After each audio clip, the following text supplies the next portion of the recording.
Hello दोस्तों, नमः शिवाय। दोस्तों, गुप्त नवरात्रि आने वाली है।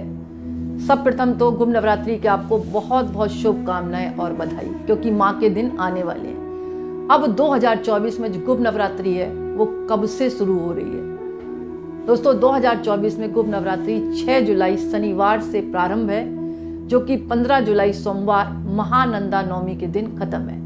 दोस्तों, इसमें 10 महाविद्याओं की पूजा का विधान है, यानी 10 माताओं की पूजा की जाती है और सिद्धि प्राप्त की जाती है। लेकिन ग्रस्त लोग जो हैं, अधिकतर मैंने बताया आपको, जो नवरात्रि है वैसे साल में 4 आती हैं। 2 आती हैं खुली हुई, यानी कि 2 मतलब एक चैत्र नवरात्रि कहलाती है, दूसरी कहलाती है शारदीय नवरात्रि। और 2 गुप्त नवरात्र होते हैं, जो कि एक पड़ते हैं आषाढ़ के महीने में और दूसरे पड़ते हैं मांग के महीने में।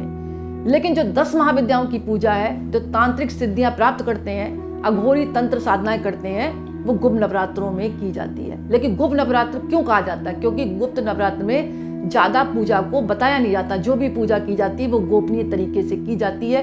इसमें कुछ जो है कठोर तपस्या का विधान है, कुछ कठोर नियमों का पालन करना पड़ता है। इसलिए ये गुप्त नवरात्र जो है अधिकतर तांत्रिक अघोरी साधना भी मतलब करते हैं माँ की आराधना करके। यानी पर ये नियम नहीं है कि तांत्रिक लोग ही पूजा करें, सामान्य घर के लोग भी कर सकते हैं अगर वो कुछ नियमों का कठोर तरीके से पालन कर लेते हैं। बस इतना है। इसलिए लोग खुले नवरात्र रहते हैं और गुप्त नवरात्र लोग कम रखते हैं। लेकिन फिर भी अगर आप रहना चाहते हैं तो थोड़े से नियमों का पालन करना होगा।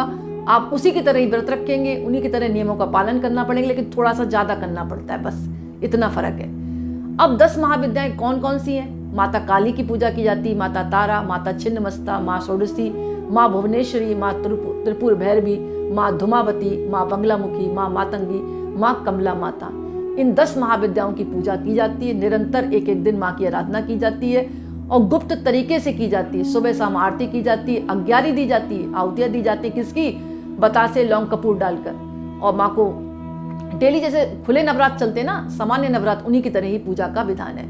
और इस बार जो माता है घोड़े पर सवार होकर आ रही है। इनका वाहन है घोड़ा।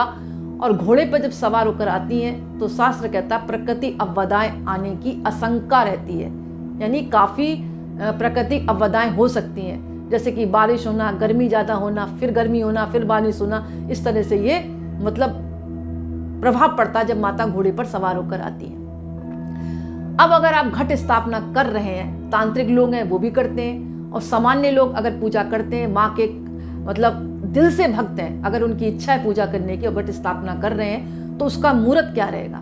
दोस्तों, 6 जुलाई जो सोमवार का दिन, मतलब शनिवार का दिन है, सॉरी दोस्तों, 6 जुलाई 2024 में जो शनिवार का दिन है, उसमें प्रातःकाल जो प्रतिपदा है वो लग रही है 4:26 से शुरू हो रही है। यानी कि आपको जो शुभ मुहूर्त की स्थापना करनी है, घट स्थापना, कलश स्थापना जिसको बोलते हैं, वो 5:29 से 10:60 तक आप कर सकते हैं। 10:30 तक भी कर सकते हैं। दूसरा अभिजीत मुहूर्त, मैं तो कहूंगी आपसे अभिजीत मुहूर्त में करें। अभिजीत मुहूर्त होता है दोपहर का, जो 11:58 से शुरू है, 12:54 पर आप घट स्थापना कर सकते हैं। अब पूजा विधि, जैसे कि मैंने आपको बताया कि सामान्य नवरात्रों की तरह ही होती है। स्नान करें, चौकी स्थापित करें, लाल कपड़ा बिछाएं और माँ की फोटो रख दें, माँ को चुन्नी उड़ाएं, माँ के तिलक करें और एक मिट्टी का कलश लेकर आए, उसमें स्वस्तिक बनाए, उसमें जल भरे, गंगा जल भरे, और सुपारी है, हल्दी की गांठ है, और एक सिक्का है, थोड़ा सा गंगा जल है, लाल फूल है और इलायची है, लौंग है, ये सब डाल दें। आम का तोरण लगाएं। इस तरह जो है आपको घट स्थापना